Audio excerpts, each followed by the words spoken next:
Baik, yang kedua, apakah boleh seorang beribadah tidak mengharap surga, tidak takut masuk neraka? Apa nih? Rela masuk neraka jika Allah menghendakinya dan beribadah atas dasar kecintaan terhadap Allah. Iya, ini udah sering saya jelasin ya. Apakah boleh orang beribadah karena mengharap surga, dia tidak takut masuk neraka, walaupun dia masuk neraka kalau Allah rela dia mau ya. Iya, jadi ini bahasa tingkatan tasawuf ya. Bolehkah kita beribadah pada Allah mengharapkan surga? Ya boleh saja. Boleh. Itu kan motivasi. Dan ini kebanyakan orang-orang kebanyakan begini nih kan. Kita beribadah karena ingin masuk surga dan takut masuk neraka. Itu motivasi umum manusia. Apakah boleh? Ya boleh, karena kalau kita lihat dalam hadis atau ayat Quran itu banyak iming-iming dari Allah ya, dalam kata petik nih, iming-iming dari Allah atau dari Rasul agar umatnya itu mau ibadah. Misalnya baca Quran. Kenapa kita baca Quran? Untuk level awal kan, wah, 1 huruf 10. Kan gitu kata Nabi kan. Nah, diiming-imingi oleh Nabi, langsung memang sengaja oleh Rasul. Kenapa kita harus sedekah? Kenapa kok orang sedekah gitu? Ya karena Allah mengiming-imingi kan dalam petik, barang siapa masalul ladzina yunfiquna amwalahum fi sabilillah kamatsali habbah. Barang siapa yang bersedekah 1 rupiah dia balas 700 kali lipat. Itu kan ini motivasi ya. Jadi boleh Pak beribadah mengharapkan surga, dan jangan juga di sini ada pertanyaannya apa? Dan dia rela masuk neraka jika Allah ridho. Jangan gitu juga. Ini mungkin bahasa tasawuf kayak Rabi'ah Adawiyah itu kan gitu. Aku tidak mau masuk surga kalau Allah tidak ikhlas, tidak ridho. Tapi kalau Allah masuk aku ke neraka dan Allah ridho, aku ikhlas. Ya enggak begitu juga ya, gitu. Ini hanya ungkapan tasawuf, saking cintanya dia pada Allah, dia beribadah pada Allah itu bukan hanya surga neraka gitu. Kalau nggak ada surga dan nggak ada neraka, berarti saya nggak perlu ibadah. Jadi logikanya begitu. Kalau tidak ada surga, tidak ada neraka, berarti saya tidak perlu ibadah dong. Nah itu, jadi menurut mereka orang beribadah itu karena kecintaan. Tapi memang level kita belum sampai ke sana ya. Kita masih mengharapkan pahala, masih mengharapkan balasan lah. Kita tahajud malam-malam, misalnya kita duha. Kadang-kadang saya duha 4 rakaat, 8 rakaat, biar apa? Kadang-kadang ininya tujuannya malah agar rezekinya lancar, usahanya lancar gitu. Ya boleh-boleh saja. Tapi maksud saya, jangan itu dorongan kita ibadah, Pak. Kadang-kadang kita ibadah pada Allah itu karena ada iming-iming duniawi. Saya kenapa sholat tahajud? Kenapa sholat duha sampai 12 rakaat? Iya, kan kalau orang sholat duha 12 rakaat, rezekinya nanti lu lancar. Dan sholat duha itu kan untuk mendatangkan rezeki. Dan ada lagi misalnya, bukan tidak boleh ya. Jadi niat kita jadi beda gitu loh. Makanya dalam kitab-kitab hadis atau fikih itu innamal a'malu binniyat itu penting banget kita pahami bahwa segala sesuatu itu tergantung niatnya. Jangan kita zikir sesuatu, misalnya ada yang bilang kan doa Nabi Sulaiman, bismillah innahu min Sulaiman wa innahu bismillahirrahmanirrahim, itu untuk menarik rezeki katanya. Akhirnya dia membaca ayat itu dizikirkan karena tujuannya agar menarik rezeki. Kan salah menurut saya tujuannya, niatnya itu. Ada orang membaca surah Al-Waqiah biar rezekinya lancar. Ada orang membaca surah Al-Nasrah biar kesulitannya. Boleh sih sebenarnya untuk orang awam ya. Tapi sejalan dengan waktu jangan kita beribadah pada Allah itu hanya semata-mata mengharapkan yang seperti itu. Dia ibadah puasa berapa hari? 3 hari. Biar apa? Niatnya biar rumahnya laku dijual. Banyak gak pakai gitu Pak? Di masyarakat itu banyak. Ada, dan itu ustadz lagi yang ngasih tipnya. Kamu kalau mau ustadz, rumah saya mau dijual, kalau laku udah lama gimana ya? Udah kamu baca surat ini sekian ribu kali, puasa 3 hari, sedekah sama anak yatim.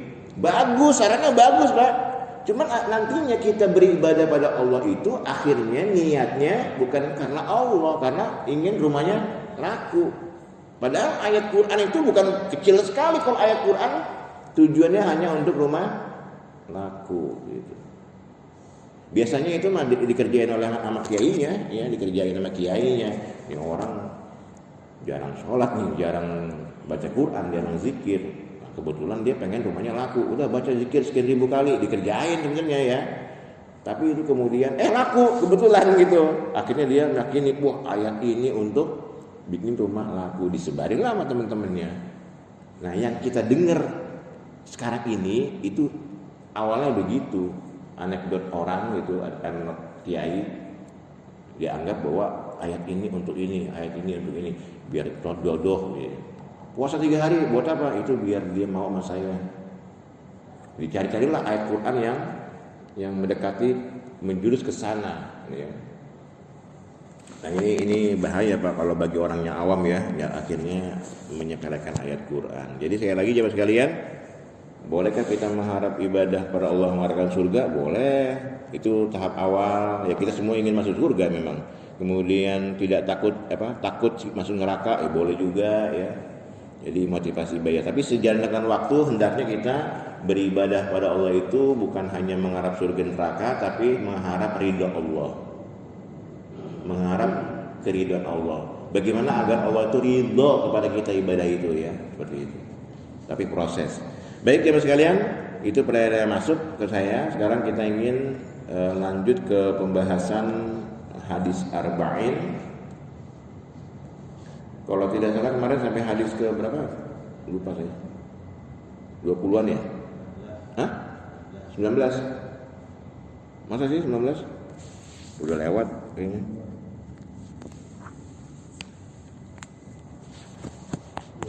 22 ya, 20-an kayaknya gitu. Iya, sekarang lanjutannya hadis yang ke-23. Lalu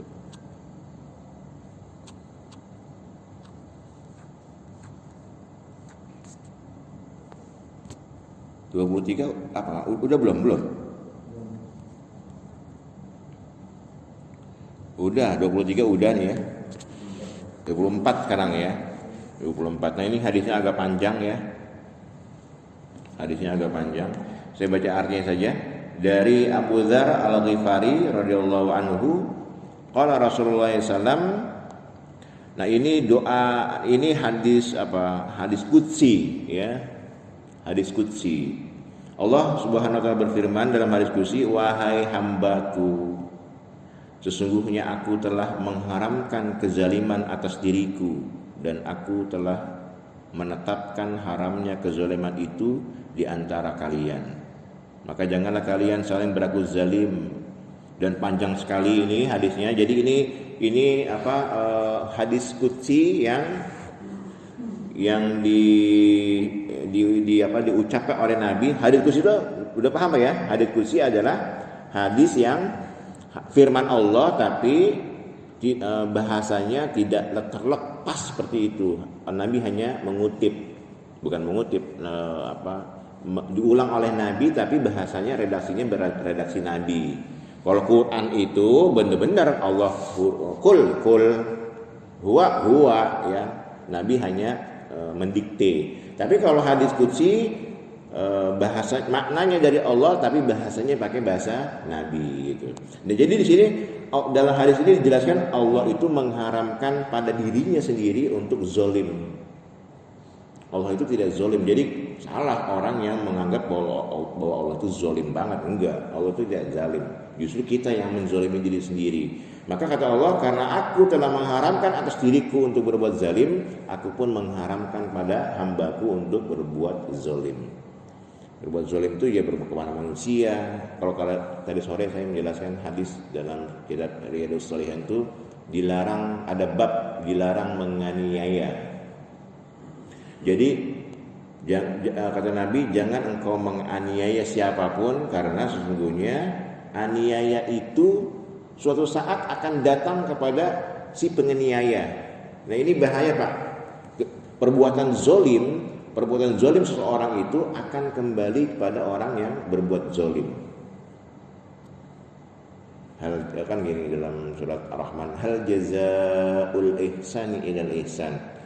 Bukankah perbuatan baik itu kembali kepada orang yang berbuat baik? Dalam ayat lain,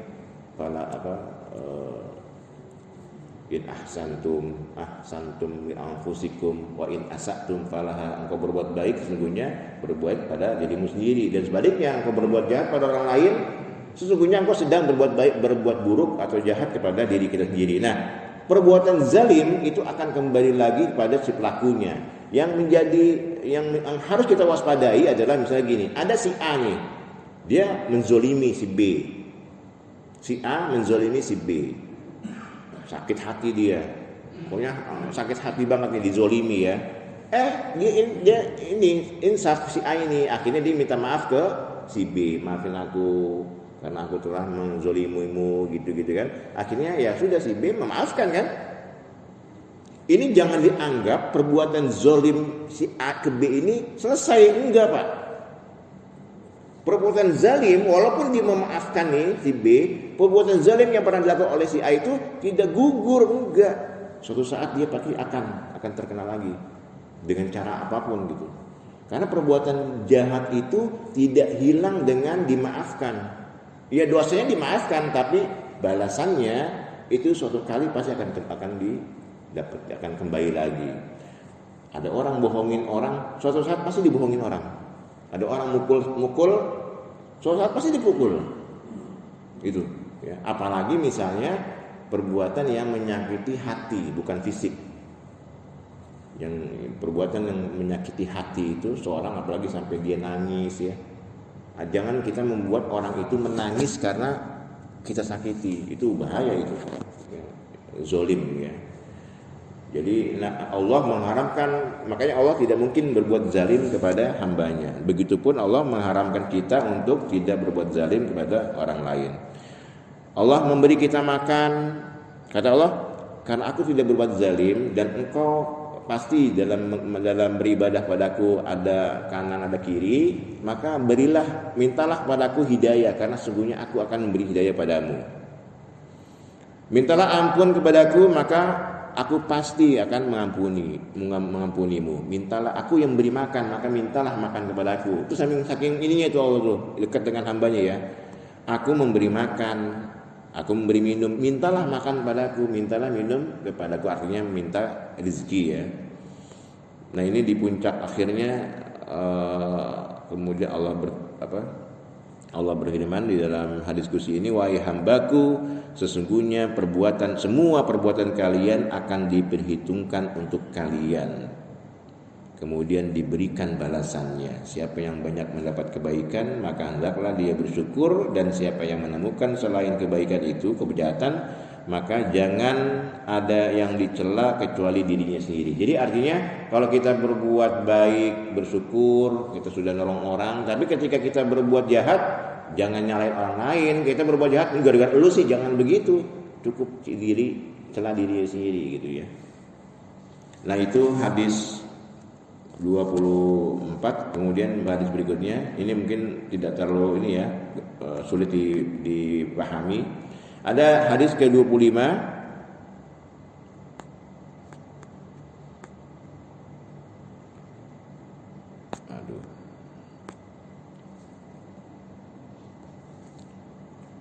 Baik, ini saya baca ini dari Abu Dzar juga ya.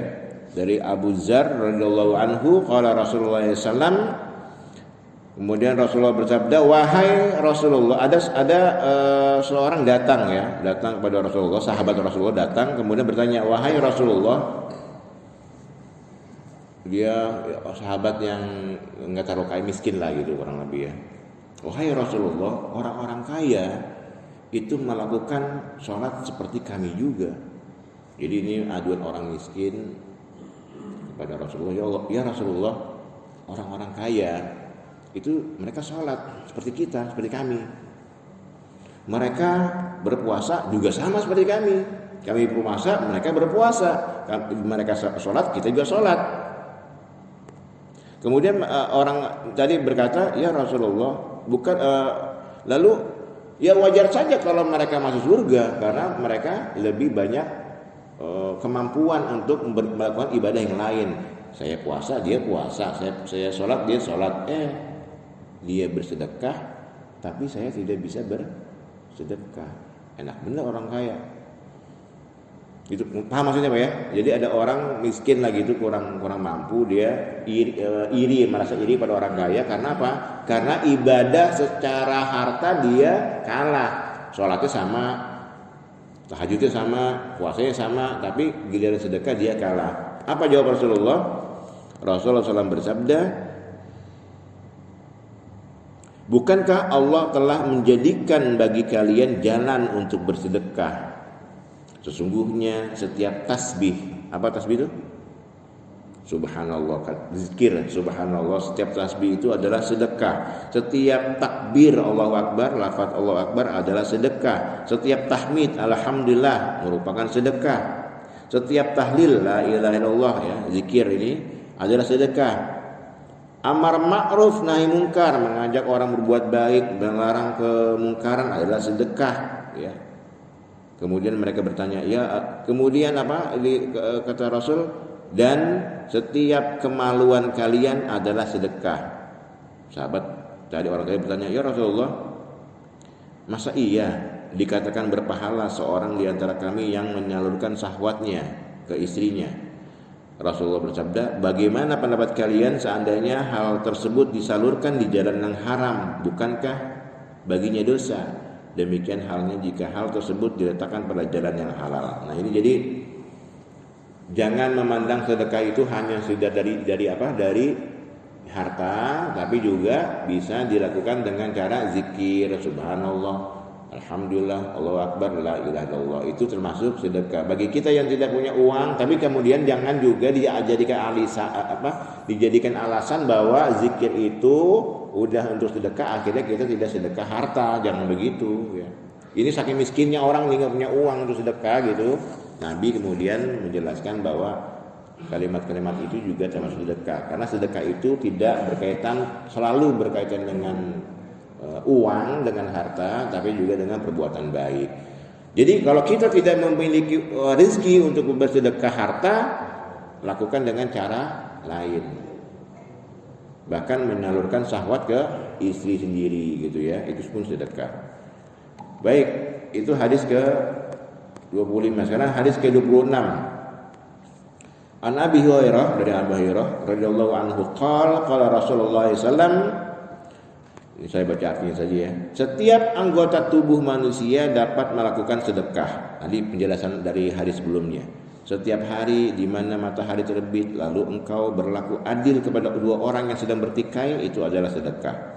Engkau menolong sesama atau engkau menolong seseorang yang berkendaraan, lalu engkau bantu dia untuk naik, kalau lu naik unta ya, diiniin gitu. Atau mengikatkan barangnya di unta, itu adalah sedekah. Ucapan yang baik sedekah. Setiap langkah kaki kita menuju masjid, tempat sholat, adalah sedekah, dan menghilangkan gangguan dari jalan adalah sedekah. Nah ini lebih terperinci lagi bahwa sedekah itu dapat dilakukan dengan cara berbuat baik ya. Bapak ada tetangga mobilnya mogok, dorong, sedekah Pak ya. Jangan udah lagi macet diem aja ya. Cuman ribetnya kalau lagi puasa ya, lagi puasa pagi-pagi pas keluar rumah tetangga ngatunya mobilnya mogok, kita dorong kan, gitu. Nggak nyala-nyala sampai setengah jam kita dorong baru nyala gitu. Nah itu sedekah juga ya, tapi sekali-sekali aja sedekah kayak gitu ya. Jangan tiap pagi dorongin mobil tetangga karena mogok ya. Jadi sedekah lebih luas ketimbang infak ya. Setiap tubuh kita bisa melakukan sedekah. Nah harusnya mungkin setiap mau tidur tuh kita introspeksi aja, hari ini saya sudah sedekah apa ya? Sekali lagi sedekah bukan uang ya. Saya pernah berbuat baik, senyum ke orang, membantu, menolong kesulitan orang lain ya. Kalau zaman Nabi naik unta gitu, diikat barangnya, nah itu termasuk sedekah. Baik, hadis berikutnya, hadis ke-27. Ini hadis berikutnya sih ini semua nih tidak terlalu tinggi lah ininya. Hadis ke-27. Saya baca artinya saja. Dari Nawas bin Sam'an radhiyallahu anhu, Rasulullah SAW bersabda, kebaikan adalah akhlak yang baik dan dosa adalah apa yang terasa mengganggu jiwamu dan engkau tidak suka jika ingin diketahui orang. Jadi ada, kalau Bapak ditanya apakah pahala itu, apakah perbuatan baik itu? Perbuatan baik itu adalah sesuatu yang kita lakukan ya, dengan apa? Apakah kebaikan itu? Kebaikan adalah akhlak yang mulia. Kita berbuat baik pada orang itu berbaikan itu kebaikan. Tapi apa yang dimaksud dengan dosa? Dosa itu kalau kita tidak ingin orang lain mengetahuinya. Jadi kalau ada orang berbuat kesalahan, berbuat dosa, kemudian dia menceritakan ke orang lain, itu orang nggak normal. Karena kata Nabi, dosa adalah apa yang terasa mengganjal di diri kita. Kita suka gini Pak, kalau kita berbuat baik itu hati itu plong gitu. Tapi kalau kita berbuat kesalahan, berbuat dosa, hati itu apa ya? Ada yang mengganjal di hati. Dan perbuatan dosa itu engkau tidak ingin orang itu mengetahui. Kan kalau kita misalnya pernah nolong orang, kan senang kita ya. Kadang-kadang kita ceritain ke orang kan, iya saya kemarin nolong dia tuh. Tapi ketika ada orang mencuri, kemudian dia tidak ingin perbuatannya itu diketahui oleh orang lain. Kalau ada orang berbuat seperti itu, dia mencuri, kemudian dia menceritakan ke orang lain, nggak normal dia. Berarti nggak ada iman di dadanya itu. Karena perbuatan dosa itu orang itu ingin orang lain itu tidak mengetahui. Makanya kan dalam salat itu Rabbi firli warhamni wajiburni. Nah, salah satunya tutup aibku ya Allah. Jadi orang itu kita ini kenapa orang tidak tahu aib kita ya karena Allah menutup aib kita. Kalau Allah tidak menutup aib kita, nggak ada orang yang mau bergaul sama kita, Pak. Nggak ada. Karena Allah menutup aib kita, maka orang lain masih mau bergaul dengan kita. Kalau Allah buka, nggak ada yang mau orang bergaul sama kita. Nah, ini ada orang yang sudah Allah tutup aibnya, kemudian dia membuka sendiri aibnya, gitu. Nah, ini dilarang oleh agama ya. Itu semalam gua nolong itu gitu. Itu kan perbuatan nyolong itu kan aib, dosa kan. Tapi dia malah umbar ke orang lain gitu. Jadi kalau ada kita bapak-bapak nih, kita ini mungkin pernah membuat dosa, berbuat maksiat, tutup, jangan diceritain ke orang. Ya, jangan diceritain ke orang. Tobat saja, tapi nggak usah diceritain. Iya dulu saya suka mabok. Itu tahu gak Pak itu? Dulu mabok bareng gua tuh. Gitu. Itu membuka aib sebenarnya. Pak Idris coba kalau Pak Idris cerita ke Pak Usai, iya tuh, tahu gak Pak RT itu? Iya tuh, dulu teman mabok gua. Ketua DKM dulu mabok kan gitu jadinya. Ya, jadi kita Pak, Allah sudah menutup aib kita, jangan sampai kita membuka aib kita sendiri. Apalagi kita membuka aib orang lain. Kata Nabi tadi sore saya katakan kepada ibu dalam hadis Riyadhus Shalihin ya. Barang siapa yang membuka aib saudaranya, maka kelak di akhirat Allah akan membuka aibnya. Tapi bagi orang yang menutup aib saudaranya, maka Allah akan menutup aibnya di akhirat. Nah, ini kita juga selain kita dilarang untuk mengumbar aib sendiri, juga mengumbar aib orang lain. Nah, acara-acara infotainment di TV, ya, silet, apalagi lah macam-macam lah itu ya. Itu adalah acara-acara yang cenderung membuka aib orang lain. Jangan ditonton. Jangan ditonton kan kadang-kadang gitu kita membaca berita senang melihat membaca atau menyaksikan acara-acara atau video-video yang membuka aib orang lain. Jangan ya. Barang siapa yang membuka aib saudaranya, kelak akan dibuka aibnya oleh Allah. Dan sebaliknya barang siapa yang menutup rapat-rapat aib saudaranya, maka Allah akan menutup aibnya. Kalau Bapak ada orang curhat ke Bapak, haram hukumnya curhatan itu keluar dari ke orang lain, nggak boleh, harus dikip. Pak Idris curhat ke Pak Usai atau Pak Usai curhat ke Pak Idris, nggak boleh curhatan saudaranya itu disebarkan ke orang lain gitu, karena itu membuka aibnya. Itu ya. Kemudian hadis, saya ingin habisin aja nih, saya ingin hadis arba'in selesai hari ini biar minggu besok kita pindah ke tafsir atau ke fikih ya. Hadis berikutnya saya baca artinya aja ya. Dari Abi Najih Al-Irbad bin Sariyah radhiyallahu an, dia berkata Rasulullah SAW bersabda, Rasulullah SAW memberikan kami nasihat yang membuat hati kami bergetar dan air mata kami berlinang.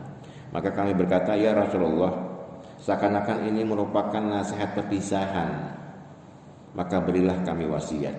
Kemudian Rasulullah SAW bersabda, saya mau wasiatkan kalian untuk bertakwa kepada Allah, tunduk dan patuh kepada pemimpin kalian, meskipun yang memimpin kalian adalah seorang budak, karena di antara kalian yang hidup setelah ini akan menyaksikan banyaknya perbedaan pendapat.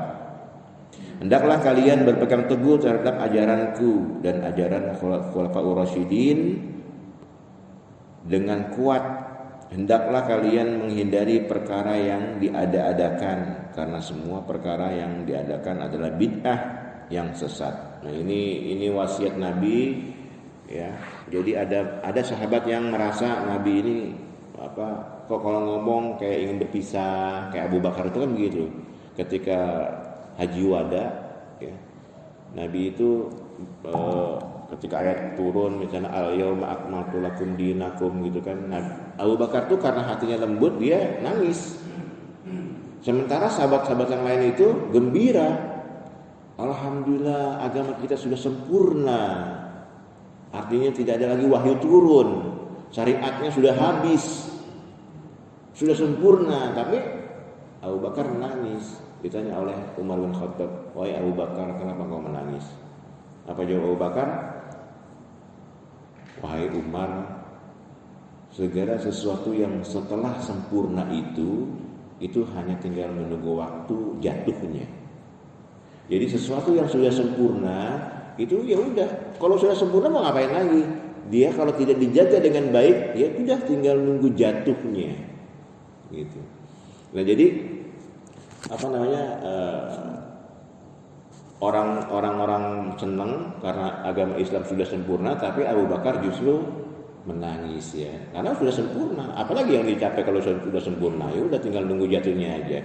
Nah, dari sinilah kemudian banyak sahabat yang minta wasiat, salah satunya adalah Nabi selalu menekankan takut pada Allah, bertakwa pada Allah, kemudian patuh kepada Allah dan kepada ajaranku, ajaran Khulafaur Rasyidin, jangan mengada-ngada dalam ibadah. Nah, ini kadang-kadang penafsiran atau pemahaman jangan mengada-ngada dalam ibadah itu suka disempitkan oleh orang-orang tertentu, oleh kelompok tertentu ya. Istilah bid'ah lah ya. Ada yang bilang murid bid'ah, kemudian tahlil yang bid'ah, disempitkan artinya ya. Padahal tidak seperti itu.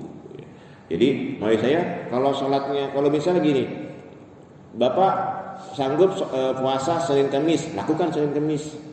Saya masih sanggup, ya udah puasa Daud. Senin Bapak puasa enggak Daud. Masih sanggup, tambah Ayyamul Bid. Jadi berapa tuh? Puasa Daud itu kalau sebulan berarti 14 hari atau 15 hari ya. Tambah Senin Kamis 8, berarti 24. Tambah Ayyamul Bid berapa? 3 hari, berarti 27. Puasa gitu. Jadi jangan puasa sebulan penuh maksudnya ya. Karena Nabi tidak pernah berpuasa sebulan penuh kecuali pada Ramadan. Kalau puasa sunnah boleh, tapi adalah 1-2 hari yang bolong, maksimal 27 atau 28 hari dalam sebulan. Itu ya. Jadi apa ya? Itu hitungannya Ayyamul Bid, kemudian Daud, Senin Kamis kalau dihitung semuanya 27 sampai 28 hari. Jangan difulin, adalah 1 hari yang tidak puasa ya. Karena Nabi enggak pernah puasa sebulan penuh kecuali di bulan Ramadan. Jadi itu. Kemudian perkara bid'ah juga jangan dilakukan. Sholat subuh ya 2 rakaat, jangan tambah jadi 3 rakaat, jangan. Zuhur ya 4 rakaat, udah jangan dikurangin, kecuali lagi musafir. Jangan nambah-nambah gitu dalam ibadah. Saya kuat puasa seharian, nggak usah buka maghrib, saya bukanya jam 12 malam, kuat kok. Nggak boleh. Puasa dari subuh, dari fajar sampai dengan terbenam matahari. Walaupun dia sanggup menahan puasanya sampai jam 12 malam, nggak boleh. Ya, jadi yang wajar-wajar aja, ibadahnya yang wajar-wajar aja gitu. Jangan terlalu ditambah-tambah lagi. Kemudian hadis berikutnya, ini juga panjang sekali ya hadisnya. Dari Mu'az bin Jabal, Rasulullah SAW bersabda, "Ya Rasulullah, beritahu saya tentang perbuatan yang dapat memasukkan saya ke dalam surga dan menjauhi saya dari neraka." Nah, ini Mu'az bin Jabal meminta nasihat pada Nabi. Apa kata Nabi? "Engkau telah bertanya tentang sesuatu yang besar dan perkara tersebut mudah bagi mereka yang dimudahkan Allah Ta'ala." Apa?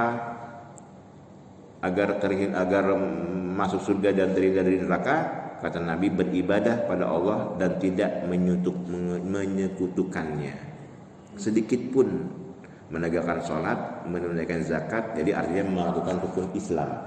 Jadi kalau kita ingin, ini Mu'az bin Jabal ya, kalau kita ingin masuk surga dan dijauhkan dari api neraka, syaratnya apa? Sembah Allah, jangan menyekutukannya walaupun dengan hal yang sedikit. Nah, ini kita mungkin tidak menyekutukan Allah, tapi banyak hal yang kita lakukan itu termasuk dalam menyekutukan Allah. Banyak Pak, handphone, kerjaan, kan? Kita apa? Kalau dulu kan kita kayaknya waktu saya SD, SMP itu kalau misalnya pergi nggak bawa handphone nggak masalah tuh. Sekarang tuh beda zaman sekarang kan. Kalau kita lupa bawa handphone, ketinggalan di rumah, itu seharian di kantor tuh nggak tenang hati. Ada yang kurang gitu, ada yang kurang. Jadi kayak apa? Tergantung ya. Nah, tapi orang-orang kayak misalnya jadi gini, ada orang suka bawa keris. Orang Jawa kan bawa keris tuh. Nah, bagi kelompok-kelompok tertentu, kemudian keris itu dimandiin gitu kan. Nah, pada kelompok-kelompok tertentu itu dibilang itu menuju kesirikan. Ada orang punya keris, jalan kemana-mana pakai keris gitu kan. Kemudian kadang-kadang kerisnya itu dicuci, dibersihin. Nah, ada kelompok tertentu mengatakan itu menjurus pada kesirikan. Walaupun dalam budaya Indonesia sebenarnya enggak. Kan orang Jawa itu zaman dulu tuh kalau bawa keris tuh pede dia. Iya. Zaman dulu tuh kalau orang bawa keris tuh pede. Kalau zaman sekarang apa? Orang itu kalau bawa ATM pede. Ya kan? Pak Zul misalnya pergi nggak bawa ATM, nggak pede tuh. Nah, sama kayak orang dulu kalau bawa keris pede dia. Nah, bukan berarti kita nggak bawa apa kalau bawa ATM itu musyrik ya kan? Kalau kita kumpul nggak bawa handphone kayaknya gimana gitu. Nah, tapi maksud saya jangan sampai ini dijadikan sebuah tujuan ya, bahwa wah tergantungan gitu. Ya. Jadi nggak apa-apa orang zaman dulu bawa keris nggak apa-apa ya, selama tidak menganggap bahwa itu adalah benda yang keramat gitu misalnya ya. Jadi akhirnya menuju ke sirikan. Sama gini juga sebenarnya bisa menuju sirik kalau misalnya kita keluar rumah nggak bawa dompet tuh nggak pede kalau nggak bawa dompet. Ya. Kenapa? Semua di situ soalnya kan, uangnya, ATM-nya, kartu kreditnya semua di dompet gitu. Jadi nggak pede. Nah, kalau kita merasa sudah begitu, ya mungkin dalam orang-orang ulama itu syirik juga, syirik pada dompet gitu ya. Seperti itu. Baik, berikutnya. Kalau ada pertanyaan langsung Pak ya, kalau ada pertanyaan ya. Ini saya mau habisin aja nih biar besok kita pindah kitab. Dari Abu Tha'labah Al-Kusani Jirthum bin Nasir, panjang namanya. Rasulullah SAW bersabda, sesungguhnya Allah Ta'ala telah menetapkan kewajiban-kewajiban, maka janganlah kalian mengabaikannya, dan telah menetapkan batasan-batasannya, jangan juga melampauinya. Dia telah mengharamkan segala sesuatu, maka janganlah kalian melanggarnya. Dan dia mendiamkan sesuatu sebagai kasih sayang terhadap kalian dan bukan karena lupa Jangan kalian mencari-cari tentangnya. Jadi ini hampir sama dengan tadi, jangan mengada-ngada dalam ibadah. Allah telah membataskan ukurannya, misalnya sholat 4 rakaat, ya sudah 4 rakaat, jangan ditambah, jangan juga dikurangi. Kurang lebih seperti itu ya. Jangan dilampaui batasannya, jangan mengharamkan sesuatu yang dihalalkan Allah. Jangan mengharamkan sesuatu yang dihalalkan Allah gitu. Ya sudah, kalau kata Allah haram, haram. Kalau halal, halal. Nah, karena kita bukan karena ada ayat-ayat yang sifatnya mutasyabihat yang butuh penafsiran dan kita bukan seorang mufassir, maka butuh pendapat para ulama. Tentang haram itu butuh pendapat ulama. Apakah ini haram? Apakah ini halal? Hadisnya atau ayatnya misalnya masih membingungkan, tidak jelas, maka kita butuh pendapat ulama. Maka muncullah Al-Quran, hadis, kemudian ijma ulama, qiyas, yaitu menjadi hukum dalam Islam ya. Kemudian yang terakhir, hadis Nabi, ya Rasulullah SAW bersabda, ada seorang datang kepada Rasulullah minta nasihat, maka Rasulullah berkata, tunjukkan padaku, kata sahabat itu, suatu amalan yang jika aku kerjakan Allah dan manusia akan mencintaiku. Maka beliau Rasulullah SAW bersabda, zuhudlah terhadap dunia, maka engkau akan dicintai Allah, dan zuhudlah terhadap apa yang ada pada manusia, maka engkau akan dicintai manusia. Nah, ini kunci zuhud ya. Zuhud itu artinya tidak menganggap dunia itu segala-galanya. Zuhud itu bukan berarti kita tidak butuh harta, enggak. Orang zuhud itu tetap butuh harta, senang sama dunia, tapi tidak menganggap dunia itu segalanya. Kalau dia kayak pinjaman lah, Bapak minjem mobil orang, mewah mobilnya, senang makanya kan. Tapi ketika mobil itu diminta sama yang punya, ya sudah, biasa aja, nggak sedih. Nah, begitulah dalam kehidupan dunia. Bapak kita ini dia dikasih harta yang banyak, istri yang cantik, anak yang banyak misalnya, ya itu anggap aja dipinjem gitu ya. Kalau misalnya Allah ngambil, ya sudah, kita tidak terlalu terpuruk ya. Zuhud itu begitu. Zuhud itu bukan tidak cinta dunia, dia cinta tapi tidak menjadikan dunia segalanya. Ini kira-kira yang dapat saya sampaikan ya. Sebenarnya masih ada beberapa hadis lagi nih. Ada pertanyaan mungkin? Ya, Pak Idris. Masalah amal tadi Ya. ya. Amal. Bisa kita amal masuk masjid. Nah, terus kalau misalnya selawatan kan orang selawat gitu ya. Kemudian uang itu digunakan makan uang salawat itu uang takziah ya. Iya. Saya juga baru tahu kemarin tuh dari ibu saya, uang salawat, apa uang salawat, uang untuk takziah ya. Iya, kalau uang takziah itu kan bukan untuk menolong orang yang terkena musibah, bukan untuk wakaf. Maka boleh digunakan untuk apapun sepanjang untuk kepentingan ya, termasuk untuk pengurusan jenazahnya, makan-makannya, boleh.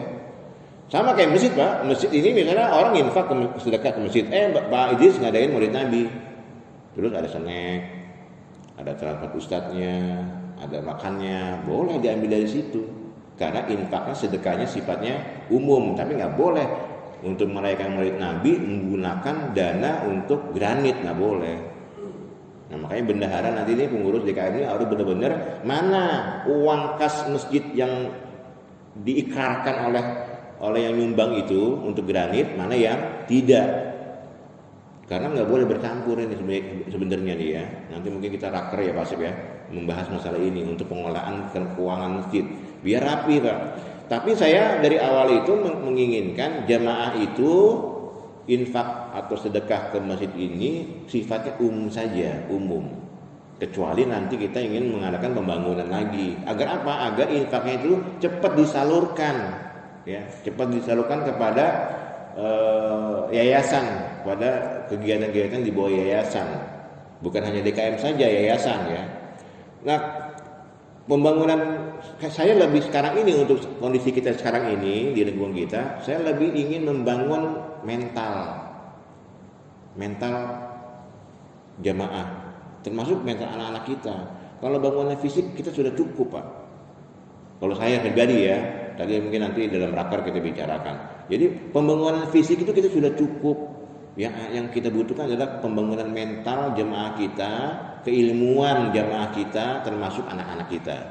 Itu yang menjadi prioritas yayasan harusnya. Maka apa untuk membangun itu? Perlu banyak kegiatan di masjid, pengajian-pengajian. Jangan hanya sekedar tiap minggu saja. Mungkin apa nanti bagian dakwahnya manggil siapa yang ustadz ini yang mana kampungan gitu. Ustadz yang bisa meningkatkan keilmuan, jangan cuma lucu doang. Gitu. Jangan manggil ustadz lucu, karena lucunya porno lagi. Jangan dipakai lagi ustadz kayak gitu. Ya, kita pakai ustadz yang kajian itu bagus, keilmuannya menambah keilmuan jemaahnya gitu ya. Bolehlah sekali-sekali yang lucu-lucu kalau lagi perayaan Maulid perayaan yang ini. Yang jangan perayaan Maulid Nabi lucu. Aneh menurut saya. Saya kalau ada diundang ya kita namanya yang lucu, pulang saya. Kok merayakan kebesaran Nabi itu dengan yang lucu? Saya nggak setuju, bukan masanya menurut saya itu.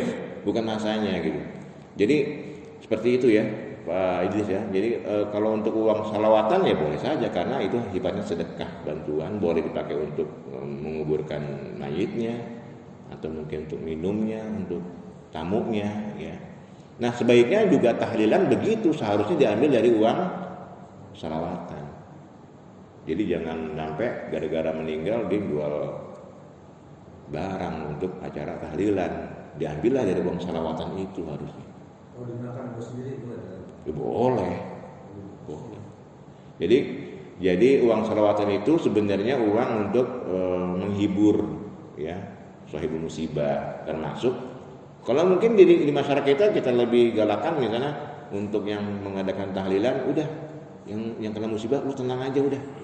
Nggak usah ngurusin, yang ngurusin tetangganya. Semua. Jadi mau malam berapa? Malam ke 1 2 3 udah semua tetangga yang ngurusin tuh dari uang salawatan itu. Jadi yang meninggal nggak ngeluarin uang sama sekali. Bisa kan di daerah kita gitu ya. Mengadakan acara itu tapi jangan membebankan si terkena musibah dari uang salawatan itu. Kita rubah nih Pak ya. Udah ribetnya udah dapat berkat dibacain ya. Telur bukan daging gitu kan, bayangin tuh. Padahal dia orang musibahnya itu ngutang-ngutang ke orang ya. Nah, seperti itu. Nah ini jamaah sekalian ya, materi yang sahabat saya berikan pada hari ini semoga apa yang kita pelajari dari hadits arba'in ini bisa kita terapkan dalam kehidupan sehari-hari. Sekali lagi untuk minggu depan mungkin kita alih materi ya ke tafsir atau ke fikih. Ini hadis biar ada variasi ya. Mari jemaah sekalian kita tutup majlis kita dengan membaca kafaratul majlis. Subhanakallahumma wa bihamdika asyhadu an la ilaha illa anta astaghfiruka wa atubu ilaik. Mohon maaf atas kekurangan. Assalamualaikum warahmatullahi wabarakatuh.